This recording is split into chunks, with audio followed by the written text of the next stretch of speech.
The Gospel according to John.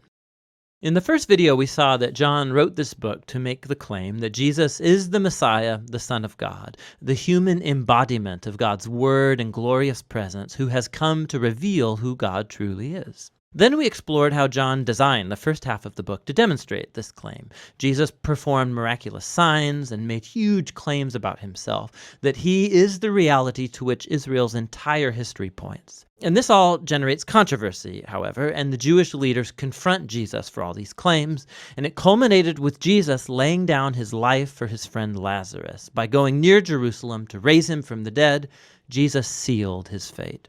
And so once the plot to murder Jesus is set in motion, we come into the book's second half. The first part focuses entirely on Jesus' final night and last words to the disciples, as he tries to prepare them for his coming death. Jesus performs this shocking act at dinner. He takes on the role of a common servant by kneeling down to wash their dirty feet, something that in their culture a superior rabbi would never do for his disciples. And Jesus says it's a symbol of his entire life purpose, to reveal the true nature of God as a being of self-giving love.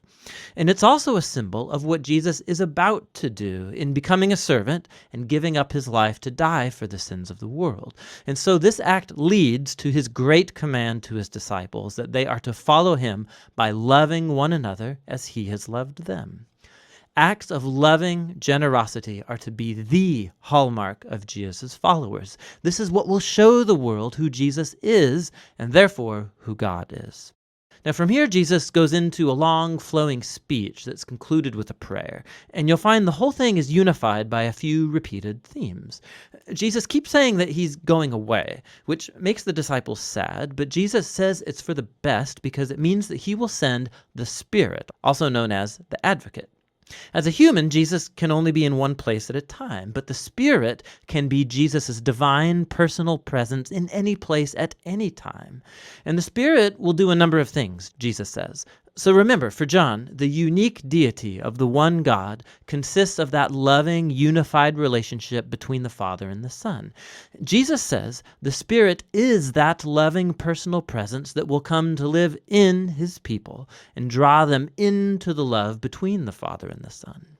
And so, Jesus says, his disciples are the ones who abide or remain in that divine love, the way that branches are connected to a vine. He's describing here how the personal love of God can permeate a person's life, healing, transforming, and making them new.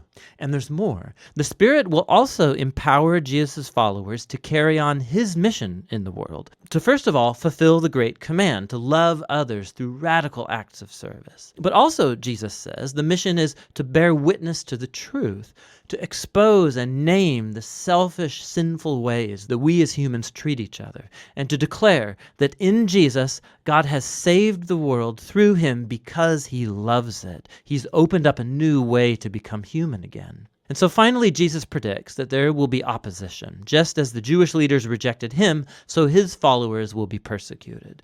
But he tells them not to be afraid because he has already conquered or gained victory over the world. Now, what does Jesus mean by victory here? He doesn't say.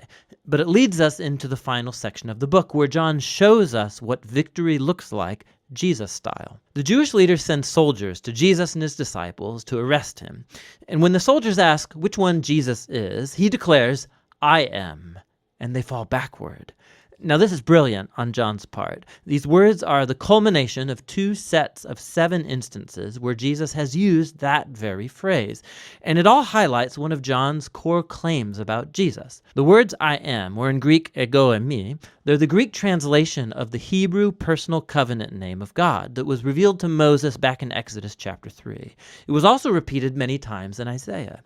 And John has strategically placed 7 moments in his story where Jesus says, "I am," followed by some astounding claim. "I am the bread of life. I am the light of the world, the gate for the sheep, the good shepherd, the resurrection, the way, the truth, and the life, the true vine." And John's also designed 7 other stories that have key moments where Jesus says simply, "I am," echoing this divine name. And so here, this occurrence as Jesus is arrested, it's the ironic climax of all of them, because Jesus reveals his divine name and power and victory precisely at the moment that he gives up his life.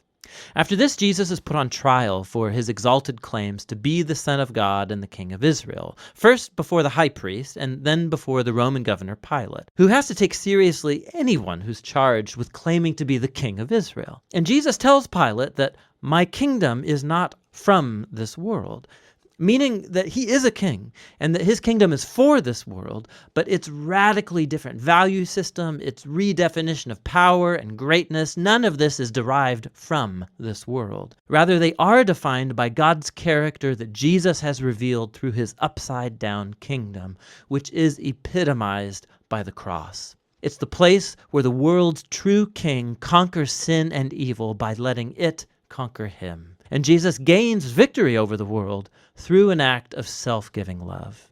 After this, Jesus' body is placed in a tomb that is then sealed. And on the first day of the week, Mary and then later the other disciples discover that the tomb is strangely open and then empty. And then Mary, all of a sudden, she meets Jesus. He's alive from the dead. Now, the resurrection of Jesus connects back to another pattern of sevens in John's gospel. So all the way back at the wedding party in Cana, when Jesus turned the water into wine, John told us that that was Jesus' first sign. And he also identified the second sign, the healing of the sick boy in chapter 4. But after this, John just lets you keep count. And if you have, you'll have noticed that the sixth sign was the raising of Lazarus from the tomb, which Jesus performed at the cost of his own life. And so that, and all of the signs, they point forward to this seventh and greatest sign at the culmination of the story, Jesus' own resurrection from the dead. It vindicates Jesus' claim to be the Son of God, the author of all life, whose love has conquered death itself. After the empty tomb, Jesus then meets up with all the disciples, and he commissions them by sending the Spirit as he promised, so that his mission from the Father can now be carried on through them. After this, the book concludes with an epilogue that explores the ongoing mission of Jesus' disciples in the world. So a number of them are fishing and they're not catching anything. And so Jesus appears to them on the shore. They don't recognize him, though.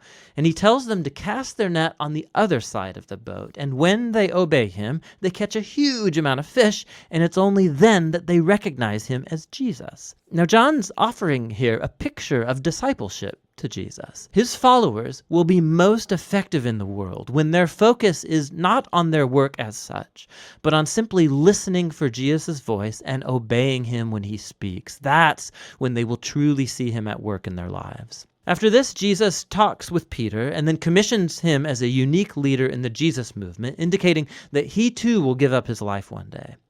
But in contrast to Peter, the last moments of the story focus on the author of this gospel, the disciple whom Jesus loved.